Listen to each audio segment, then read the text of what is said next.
ಆತ್ಮೀಯರೇ ನಮಸ್ಕಾರ. ಇವತ್ತು ನನ್ನ ಜೊತೆ ದೇವನಹಳ್ಳಿ ಕ್ಷೇತ್ರದ ಮಾಜಿ ಶಾಸಕರಾದ ಪಿಳ್ಳಮನ್ ಶಾಮಪ್ಪ ಅವರು ಬಂದಿದ್ದಾರೆ. ನಮಸ್ಕಾರ ಸರ್. ನಮಸ್ಕಾರ. The school of ancient wisdom manage ಅವ್ರನ್ನ ನೋಡಿದ್ದಾರೆ, ಅವ್ರಿಗೆ ಸಪೋರ್ಟು ಕೂಡ ಮಾಡಿದ್ದಾರೆ.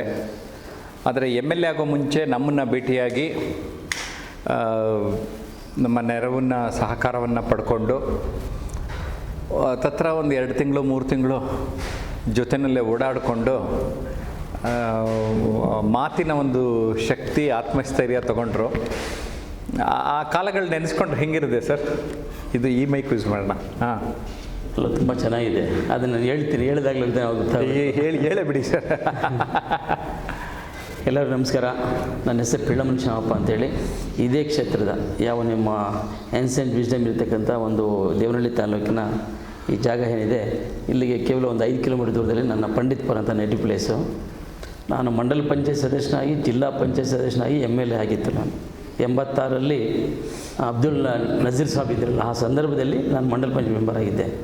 ರಾಮಕೃಷ್ಣ ಹೆಗಡೆ ಚೀಫ್ ಮಿನಿಸ್ಟರ್ ಆಗಿದ್ದರು. ತದನಂತರದಲ್ಲಿ 95 ಜಿಲ್ಲಾ ಪಂಚಾಯತ್ ಸದಸ್ಯನಾಗಿದೆ. ಬೆಂಗಳೂರು ಗ್ರಾಮಾಂತರ ಜಿಲ್ಲೆ ಕನಕಪುರ, ರಾಮನಗರ, ಚನ್ನಪಟ್ಟಣ, ಮಾಗಡಿ ಇದಕ್ಕೆ ಸೇರಿತ್ತು. ಅವಾಗ ಕೃಷಿ ಮತ್ತು ಕೈಗಾರಿಕಾ ಸ್ಥಾಯಿ ಸಮಿತಿ ಅಧ್ಯಕ್ಷ ಕೂಡ ಆಗಿದ್ದೆ. 2013 ಮತ್ತು 2013ರಿಂದ 2018ವರೆಗೂ MLA ಇದ್ದೆ. ಅದು ನಮ್ಮ ಜಯಪ್ರಕಾಶ್ ಸರು, ನನ್ನ ಆತ್ಮೀಯ ಸ್ನೇಹಿತರು ಮತ್ತು ಹಿರಿಯ ಮಾರ್ಗದರ್ಶಕರು, ಗುರುಗಳಾಗಿದ್ದಂಥ ಜಯಪ್ರಕಾಶ್ ಸರ್ ಒಬ್ಬರೂ ಸತತವಾಗಿ ದಿನಗಟ್ಟಲೆ 1 ದಿನ 2 ದಿವಸ 3 ದಿವಸ ಜೊತೆಯಲ್ಲೇ ಇರ್ತಿದ್ವಿ. ಆ ರೀತಿ ಅವ್ರ ಜೊತೆಯಲ್ಲಿ ಒಡನಾಟವನ್ನು ಇಟ್ಕೊಂಡಿದ್ದೆ. ಈ ಒಂದು ಸಂದರ್ಭದಲ್ಲಿ ಇವತ್ತು ಏನ್ಷಿಯಂಟ್ ವಿಸ್ಡಮ್ಗೆ ಇವತ್ತು 7ನೇ ಸಾರಿ ಇವತ್ತು ವರ್ಕ್ಶಾಪನ್ನು ಮಾಡ್ತಾ ಇರೋದು. ನಾನು ಪ್ರತಿ ಸಂದರ್ಭದಲ್ಲಿ ಒಂದು ಸಾರಿ ಮಿಸ್ ಆಗಿರ್ಬೋದು, ಹೆಚ್ಚಿಗೆ ಆಲ್ಮೋಸ್ಟ್ ಎಲ್ಲ ಈ ಒಂದು ಸೆಷನ್ ನಡೆಯುವಂಥ ಸಂದರ್ಭದಲ್ಲಿ ಶಿಬಿರಾರ್ಥಿಗಳ ತಮ್ಮಂಥವ್ರನ್ನ ಮತ್ತು ಈ ಒಂದು ಜೊತೆಯಲ್ಲಿ ಒಂದು ಮಾತುಗಳನ್ನು, ನಮ್ಮ ಅನಿಸಿಕೆಗಳನ್ನು ಮಾತಾಡುವಂಥ ಸುವರ್ಣ ಅವಕಾಶವನ್ನು ನಾವು ಬಳಸ್ಕೊತಾ ಇದ್ದೆ. ಈಗ ನನಗೂ ಕೂಡ ಈಗ ನಿಮ್ಮಂಥ ಹೊಸಬರು ನೋಡಿದಾಗ ಎಲ್ಲೋ ಒಂದು ಕಡೆ ನಮಗೆ ಖುಷಿ ಆಗ್ತಿತ್ತು. ನಿಮಗೂ ಕೂಡ MLA ಅವರು ಹೇಗಾದರೂ, ಅವ್ರು ಯಾರು ಸಹಕಾರ ತೊಗೊಂಡ್ರು, ಅದು ಸಾಧಕ ಬಾಧಕಗಳೇನು ಅಂತೇಳಿ ನಿಮ್ಗೆ ಹಂಚ್ಕೊಳ್ಳೋಕ್ಕೆ ಅದೊಂದು ಅವಕಾಶ ಅಂತ ತಿಳ್ಕೊಂಡಿದ್ದೀನಿ. ಮೋಸ್ಟ್ಲಿ ಎಲ್ಲ ದೇವರಲ್ಲಿ ಇದು ನಮ್ಮ ಬೇರೆ ಕ್ಷೇತ್ರ, ಬೆಂಗಳೂರು ಕಡೆಯವರು ಮತ್ತು ಹೊರಗಡೆನೂ ಇದ್ದೀರಾ ಅಂದ್ಕೊಂಡು ಎಲ್ಲರೂ ಎಲ್ಲ ಕಡೆ ಇದ್ದಾರೆ. ಒಳ್ಳೆಯದಾಗಲಿ. ಆತ್ಮೀಯ ಸ್ನೇಹಿತರಂಥ ಜಯಪ್ರಕಾಶ್ ನಾಗತಿಳ್ಳಿಯವರು ನನ್ನ ಮಗನ ಯಾವುದೋ ಒಂದು ಕಾರ್ಯಾಗಾರಕ್ಕೆ ಹೋದಾಗ ಪರಿಚಯ ಆಗಿತ್ತು ನನಗೆ. ಇವರು ಒಂದು ಆ ಟ್ರೈನಿಂಗ್ ಸೆಂಟ್ರಲ್ಲಿ ನಡ್ಕೊಂಡು ನಾವು ಮಾಡಿಸ್ತಾ ಇದ್ದಂಥ ಒಂದು ಟ್ರೈನಿಂಗ್ನಾಗಿರ್ಬೋದು, ಅವರ ಬಗ್ಗೆ TV ಗಳಲ್ಲಿ, ಮಾಧ್ಯಮಗಳಲ್ಲಿ ಮತ್ತು ವಾರ್ತಾ ವಾಚಕರಾಗಿ ಅವರು ಕೆಲಸ ಮಾಡ್ತಿದ್ದ ಸಂದರ್ಭದಲ್ಲ ನೋಡಿದ್ದೆ. ಆದ್ದರಿಂದ ನಾನು ಪಾಲಿಟಿಕ್ಸ್ ಎಲ್ಲ ಅಂದರೆ 2013ರಲ್ಲಿ ಇಂಥ ಮುಂಚೆ ಒಂದು 5-8 ವರ್ಷ ಗ್ಯಾಪ್ ಕೊಟ್ಬಿಟ್ಟಿದ್ದೆ. ರಾಜಕಾರಣದಲ್ಲಿ ಸ್ವಲ್ಪ ಬಿಸ್ನೆಸ್ ಕಡೆ ಗಮನ ಕೊಟ್ಬಿಟ್ಟಿದೆ. ಆ ಸಂದರ್ಭದಲ್ಲಿ ಎಲ್ಲೋ ಒಂದು ಕಡೆ ರಾಜಕಾರಣನೇ ಬೇಡ ಅನ್ನೋ ಒಂದು ಭಾವನೆ ಇದ್ದರೂ ಕೂಡ ಇಲ್ಲಿ ತಾಲೂಕಿನ ಜನ ನನಗೆ ನೀವು ಪಾಲಿಟಿಕ್ಸ್ ಮತ್ತೆ ಬರಬೇಕು, ಜನಗಳ ಜೊತೆಯಲ್ಲಿ ಸಂಪರ್ಕ ಇಟ್ಕೊಂಡು ನಿರಂತರವಾಗಿ ಜನರ ಜೊತೆಯಲ್ಲಿ ಇರ್ತಕ್ಕಂಥ ನಿಮಗೆ ಮತ್ತೆ MLA ಮಾಡಬೇಕು ಅಂತ ಜನ ಒತ್ತಡ ಮಾಡಿದಾಗ ನನಗೆ ವೇದಿಕೆ ಮೇಲೆ ನಿಂತ್ಕೊಳ್ಳೋಕ್ಕಾಗಲಿ ಇನ್ನೊಂದಾಗಲಿ ಸ್ವಲ್ಪ ಕಷ್ಟ ಆಗೋದು. ಈ ಮಾತುಗಳನ್ನಾಗಲಿ ಯಾವುದೇ ಒಂದು ವಿಚಾರದಲ್ಲಿ ಸಂಯಮ ಮಾಡ್ಕೊಳ್ಳೋಕ್ಕೆ, ಸಂಯೋಜನೆ ಮಾಡ್ಕೊಳ್ಳೋಕ್ಕೆ ನನಗೆ ಕಷ್ಟ ಆಗ್ತಿತ್ತು. ಆ ಸಂದರ್ಭದಲ್ಲಿ ನಾನು ನನ್ನ ಮಗನ ಇದಕ್ಕೆ ಟ್ರೈನಿಂಗ್ ಹೋದಂಥ ಸಂದರ್ಭದಲ್ಲಿ ಸೋಲುಗಳಿಗೆ ಅಂಜದಿರಿ ಅಂತ ಒಂದು ಪುಸ್ತಕ ಓದಿದೆ. ಆ ಹಿಂದೆಗಡೆ ವರ್ಕ್ಶಾಪ್ ಇವ್ರ ನಂಬರ್ ಬರ್ಕೊಂಡು ಅದು ಫೋನ್ ಮಾಡಿದೆ. ಆ ಸಂದರ್ಭದಲ್ಲಿ ನಾನು ಇವ್ರನ್ನ ಮೀಟ್ ಮಾಡಿ ಭಾಳಷ್ಟು ಉಪಯೋಗಗಳನ್ನು ನಾನು ನಿಜವಾಗ್ಲೂ ಕೂಡ ಪಡ್ಕೊಂಡೆ. ಅಂದರೆ ನಾನು ಯಾವತ್ತೂ ಕೂಡ ಜಯಪ್ರಕಾಶ್ ಸರ್ನ ಅವ್ರ ಕುಟುಂಬವ್ರನ್ನ ಮರೆಯೋಂಗಿಲ್ಲ. ಅದೇ ರೀತಿ ಅಜಯ್ ಸಿಂಗ್ ಅವರು ಏನು ಇವಾಗ MLA ಆಗಿದ್ದಾರೆ, ಮತ್ತು 2ನೇ ಸಾರಿನೂ 3ನೇ ಸಾರಿ MLA ಆದರು. ಜೊತೆಗೆ ಅಲ್ಲಿ ನಮ್ಮ ಇದರಲ್ಲಿ ಒಂದು ಯಾವುದು ಕಲ್ಯಾಣ ಕರ್ನಾಟಕ ಅಭಿವೃದ್ಧಿ ಮಂಡಳಿಗೆ ಅಧ್ಯಕ್ಷ ಕೂಡ ಆಗಿದ್ದಾರೆ. ನಾನಾದರೂ ಹಲವಾರು ಕಾರಣಗಳಿಂದ ಮತ್ತು ನಾನು 2013ರಲ್ಲಿ ಚುನಾವಣೆ ನಿಂತ್ಕೊಂಡು 5 ವರ್ಷ ಕೆಲಸ ಮಾಡಿದೆ. 18 ಎಲೆಕ್ಷನ್ ನಿಂತ್ಕೊಳ್ಳೋಕೆ ಆಗಲಿಲ್ಲ. ಅದು ಹಲವಾರು ಕಾರಣಗಳಿದೆ.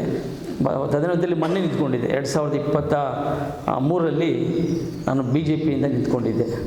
ಆ KH ಮುನಿಯಪ್ಪ ಅವರು ಬಂದಿದ್ದರಿಂದ, ಅವರು ನಮ್ಮ ಕ್ಷೇತ್ರ ಅಲ್ಲ, ಇದು ನಿರಂತರವಾಗಿ ನನ್ನ ಕ್ಷೇತ್ರ ಇಟ್ಕೊಂಡಿದ್ರು ಕೂಡ ಅವ್ರು ಬಂದಿದ್ದರಿಂದ, ಅವರು 7 ಬಾರಿ MP ಆಗಿದ್ದರು. ಆದ್ದರಿಂದ ಹಲವಾರು ಕಾರಣದಿಂದ ನಾನು ಇದು ಸೋಲ್ಬೇಕಾದ ಪರಿಸ್ಥಿತಿ ಬಂತು.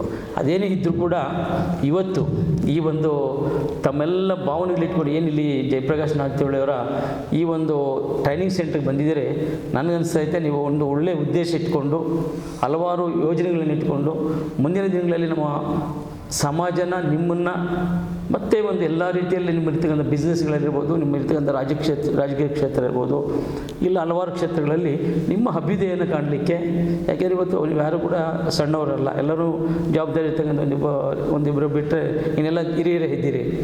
ನಿಮ್ಮ ಜವಾಬ್ದಾರಿನ ದೊಡ್ಡದು ಮಾಡ್ಕೊಳ್ಬೇಕು, ನಿಮ್ಮ ಜವಾಬ್ದಾರಿಯನ್ನು ಭಾಳಷ್ಟು ಜವಾಬ್ದಾರಿಯುತವಾಗಿ ಆ ಸ್ಥಾನಕ್ಕೆ ಬೆಲೆ ಕೊಡಬೇಕು, ಅದಕ್ಕೆ ಅಭಿವೃದ್ಧಿಪಡಿಸ್ಕೊಳ್ಬೇಕು ಅಂತ ಬಂದಿದ್ದೀರಿ. ಜಯಪ್ರಕಾಶ್ ನಾಗತಿಹೊಳಿಯವರು ನಿಜವಾಗ್ಲೂ ಕೂಡ ನನಗೆ ಈ ಕರ್ನಾಟಕ ರಾಜ್ಯಕ್ಕೆ ಇವರ ಮಾರ್ಗದರ್ಶನ, ಇವರಿರ್ತಕ್ಕಂಥ ಭಾವನೆಗಳನ್ನು ಜನಸಾಮಾನ್ಯರಿಗೆ, ಯುವಕರಿಗೆ, ಮಹಿಳೆಯರಿಗೆ ಎಲ್ಲ ರೀತಿಯಲ್ಲೂ ಹಂಚಿಕೆ ಆಗಿದ್ದೇ ಆದರೆ ಇವತ್ತು ಗೌರ್ಮೆಂಟ್ ಎಲ್ಲ ಸ್ಕೀಮ್ಗಳು ತರಬೇಕು, ಅವರೇ ಇವ್ರನ್ನ ನಮ್ಮೆಲ್ಲ ರಿಸರ್ವ್ ಮಾಡಿಸ್ಬೇಕು ಅಂತ ಸಾಧ್ಯ ಇಲ್ಲ. ಹಲವಾರು ಸಂಘ ಸಂಸ್ಥೆಯಲ್ಲಿ ಕೆಲಸ ಮಾಡಬೇಕು. ಇವತ್ತು ಮೈತ್ರಿ ಸರ್ವಸಂಘ ಇರ್ಬೋದು, JCI ಇರ್ಬೋದು, ಮತ್ತು ನಮ್ಮ ತಾಲೂಕುಗಳಲ್ಲಿ ರೋಟರಿ ಕ್ಲಬ್ಗಳಿರ್ಬೋದು, ಇವೆಲ್ಲವೂ ಕೂಡ ಕೆಲಸ ಮಾಡ್ತವೆ. ಆ ಜೊತೆಯಲ್ಲಿ ಎಲ್ಲರ ಮನಸ್ಸುಗಳನ್ನು, ಭಾವನೆಗಳನ್ನು ಹಂಚಿಕೊಂಡಂಥ, ಅರ್ಥ ಮಾಡ್ಕೊಳ್ಳೋಂಥ, ಎಲ್ಲ ನಮ್ಮ ಮನಸ್ಥಿತಿಯನ್ನು ಸರಿಪಡಿಸುವಂಥ ಒಂದು ಎಲ್ಲ ರೀತಿಯ ಒಂದು ದೊಡ್ಡ ಒಂದು ನಾಲೆಡ್ಜ್ ಇರ್ತಕ್ಕಂಥವ್ರು ಜಯಪ್ರಕಾಶ್ ನಾಗತಿಹೊಳಿ ಹಲವಾರು ಜನ ಈ ರಾಜ್ಯದಲ್ಲಿದ್ದಾರೆ. ಆದರೂ ಕೂಡ ಇವರು ಜಯಪ್ರಕಾಶ್ ನಾಗತಿಹೊಳಿಯವರು ನನಗೆ ಗೊತ್ತಿರೋ ಬಡವರ ಪರವಾಗಿ ಹೌದು, ಹಣನೇ ನೋಡಿದ್ದೀರಿ. ನನಗೆ ಗೊತ್ತಿರೋ ಪ್ರಕಾರ ನಾನು ಯಾವಾಗಲೂ ಹೇಳ್ತಾ ಇದ್ದೆ, ನೀವು ಬಿಸ್ನೆಸ್ ಎಲ್ಲ ನಿಮ್ಮ ಬುಕ್ಸ್ ಮಾಡಿದ್ದೀರಾ, ಬುಕ್ಸು ನೀವು ಸಾಹಿತಿಗಳಾಗಿದ್ದೀರಿ, ನಿಮ್ಮಲ್ಲಿರ್ತಕ್ಕಂಥ ಅಗೋಚರವಾದ ಶಕ್ತಿಯನ್ನು ಹೊರಗಡೆ ಹಾಕುವಂಥ ಕೆಲಸ ನೀವು ವೈಯಕ್ತಿಕವಾಗಿ ಜನಸಾಮಾನ್ಯರಿಗೆ ಮಾಡ್ತಾಯಿದ್ದೀರ. ಆದರೆ ಜನಸಾಮಾನ್ಯ ಇರ್ಬೋದು, ಸರ್ಕಾರ ಇರ್ಬೋದು, ನಿಮ್ಮನ್ನು ಗುರುಸುವಂಥ ಕೆಲಸ ಆಗಿಲ್ಲ.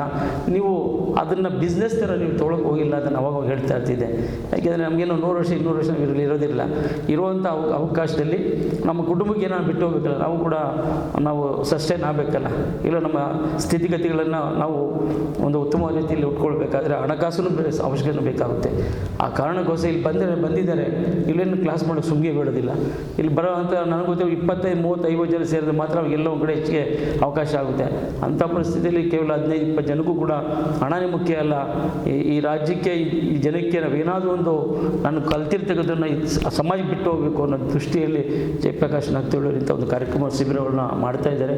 ನಿಮಗೆಲ್ಲರಿಗೂ ಒಳ್ಳೆಯದಾಗಲಿ. ನಿಮ್ಮ ಉದ್ದೇಶ ಏನು ಇಟ್ಕೊಂಬಂದಿದ್ದಾರೆ ಒಳ್ಳೆಯದಾಗಲಿ. ನಾನು ಮೈಹುಷಾರಿಲ್ಲ, ಮಲಗಿಬಿಟ್ಟಿದ್ದೆ, ಗಂಟಲು ನೋವು, ಕೆಮ್ಮು ಅಂತೇಳಿ. ಆದರೂ ಕೂಡ ಮಾತ್ರೆ ತೊಗೊಂಡು ಒಂದು 10 ನಿಮಿಷ ಅರ್ಧ ಗಂಟೆ ನಿಮ್ಮನ್ನು ಮಾತಾಡಿಸ್ಕೊಂಡು ಹೋಗೋಣ ಅಂತೇಳಿ ಬಂದೆ. ಎಷ್ಟು ಹೇಳಿ, ಅವ್ರ ಬುಕ್ಸ್ ಕೂಡ ಭಾಳಷ್ಟು ಅರ್ಥಪೂರ್ಣವಾಗಿದೆ. ನಾನು ಅನುಕ್ಷಣ ಅನುಭವಿಸಿ ಓದಿದ್ದೀನಿ, ಸೋಲುಗಳಿಗೆ ಅಂಜದಿರು ಮೊದಲೇ ಓದಿದ್ದೆ. ಇವ್ರ ಜೊತೆಯಲ್ಲಿ ಭಾಳಷ್ಟು ಜನ ಸಾಹಿತಿಗಳು, ಭಾಳಷ್ಟು ಜನ ರಾಜಕಾರಣಿಗಳು, ವಿಜ್ಞಾನಿಗಳು ಎಲ್ಲರೂ ಕೂಡ ಭಾಳಷ್ಟು ಜನ ಇವ್ರನ್ನ ಮೀಟ್ ಮಾಡಿದ್ರೆ ನಿಮಗೆಲ್ಲ ಗೊತ್ತಾಗಿರಬೇಕು. ಅವ್ರು ಹೇಳಿರ್ಬೋದು, ಜರ್ನಲ್ ಶಿವಶಂಕರ್ ಮತ್ತು ನಮ್ಮ ಇವರು ಶಿವಮೊಗ್ಗ ಸುಬ್ಬಣ್ಣವರು ನಮ್ಮನೇ ಕರ್ಕೊಂಬಂದಿದ್ರು. ಅಲ್ಲೇ ಊಟ ಮಾಡಿ ನಮ್ಮ ಮನೆಯಲ್ಲಿ ಎಲ್ಲ ಹೊತ್ತು ಊಟ ಮಾಡಿ ಇದ್ದರು. ಅದೆಲ್ಲ ನಾನು ನಿಜವಾಗ್ಲೂ ಭಾಳಷ್ಟು ದೊಡ್ಡ ಮಹನೀಯರು ಭೇಟಿ ಮಾಡಿದ ಪುಣ್ಯಾತ್ಮರು ಜಯಪ್ರಕಾಶ್ ಅವರು. ಅವರ ಭಾವನೆ, ಅವರ ಅನಿಸಿಕೆ ಈ ರಾಜ್ಯಕ್ಕೆ ಭಾಳಷ್ಟು ಸಾಕಾರ ಆಗಬೇಕು. ಅದು ಯಾವಾಗ ಆಗುತ್ತೋ ಗೊತ್ತಿಲ್ಲ. ನಿಮ್ಮ ಮೂಲಕ ಆದ್ರೂ ನೀವು ಹೋಗಿ 10 ಜನಕ್ಕೆ, 20 ಜನಕ್ಕೆ, 50 ಜನಕ್ಕೆ ಹೇಳಿ ಇವರ ಒಂದು ಆನ್ಲೈನ್ ಆಫ್ಲೈನಲ್ಲಿ ಆ ಸಾಕವನ್ನು ತೆಗೆದುಕೊಂಡು ನಿಮ್ಮ ಬಾಳನ್ನು ಕೂಡ ಉತ್ತಮಪಡಿಸ್ಕೊಂಡು ಬೇರೆಯವ್ರ ಬಾಳನ್ನು ಕೂಡ ಉತ್ತಮಪಡಿಸಲಿಕ್ಕೆ ತಾವೆಲ್ಲ ಸಹಕಾರ ನೀಡಬೇಕು ಅಂತ ಹೇಳಿ ನಾನು ಮಾತು ಮುಗಿಸ್ತೇನೆ. ಸರ್, ಇನ್ನೊಂದೆರಡು ಪ್ರಶ್ನೆ ಕೇಳಿಬಿಡ್ತಾನೆ. ಈ ಭಾಷಣ ಕೌಶಲ್ಯ ನಿಮಗೆ ವೈಯಕ್ತಿಕವಾಗಿ ಲಾಭ ಆಯಿತು, ಇಲ್ಲಿ ಎಲ್ಲರಿಗೂ ಯಾವ ರೀತಿ ಅದು ವೈಯಕ್ತಿಕವಾಗಿ ಲಾಭ ಆಗುತ್ತೆ? ಇಲ್ಲ, ಅವ್ರು ಯಾವ್ಯಾವ ಕ್ಷೇತ್ರದಲ್ಲಿದ್ದಾರೋ ಆ ಹ್ಯಾಂಗಲಲ್ಲಿ ಅವ್ರು ಬೆನಿಫಿಟ್ ತೊಗೊಬೇಕು. ಈಗ ನಾನು ಪಾಲಿಟಿಕ್ಸಲ್ಲಿ ಇದ್ದಿದ್ದರಿಂದ, ಎಲ್ಲೋ ಜಿಲ್ಲಾ ಪಂಚಾಯತ್ ಮೆಂಬರ್ ಆಗಿ ಬಿಸ್ನೆಸ್ ಕಡೆ ಒಂದು 10 ವರ್ಷ ಡೈವರ್ಟ್ ಆಗಿದ್ದರಿಂದ ರಾಜಕಾರಣಕ್ಕೆ ಹೋಗಿ ಜನಗಳನ್ನ ಯಾವ ರೀತಿ ಸಂಪರ್ಕ ಮಾಡ್ಕೊಬೇಕು, ಆ ಸ್ಕೀಮ್ಗಳು ಹೆಂಗೆ ತಿಳ್ಕೊಬೇಕು, ಜನಗಳ ಜೊತೆ ಹೆಂಗೆ ಸ್ಪಂದಿಸಬೇಕು, ರಾಜಕಾರಣಿಗಳು ಓಟ್ ಹೆಂಗೆ ಹಾಕ್ಸ್ಕೊಬೇಕು, ಇವೆಲ್ಲವೂ ಕೂಡ ಅದು ಒಂದು ಕಲೆ. ಆ ಕಲೆ ನಮಗೆ ಇರೋದಿಲ್ಲ. ಅದು ನಿಮ್ಮಿಂದ ಕಲಿಯುವಂಥದಕ್ಕೆ, ಅದಕ್ಕೆ ನಾವು ಕಲೆ ಅಂತ ನಾವು ಅದೇ ಯಾವುದು ಕೌಶಲ್ಯಾಭಿವೃದ್ಧಿಯನ್ನು ನಮ್ಮ ಮಾಡಿದ್ದಾರೆ. ಅದು ನಿಮ್ಮನ್ನು ನೋಡಿ ನಿಮ್ಮಂಥವ್ರಿಗೋಸ್ಕರ ಅದು ಮಾಡಿರೋದು. ಕೌಶಲ್ಯಾಭಿವೃದ್ಧಿ ಅಂತ ಒಂದು ಇಲಾಖೆನೇ ಮಾಡಿಬಿಟ್ಟಿದ್ದಾರೆ ಈಗ. ಅದರಿಂದ ಆ ಥರ ಉಪಯೋಗ ಆಗುತ್ತೆ sir. Okay, thank you sir. ಧನ್ಯವಾದ. Thank you.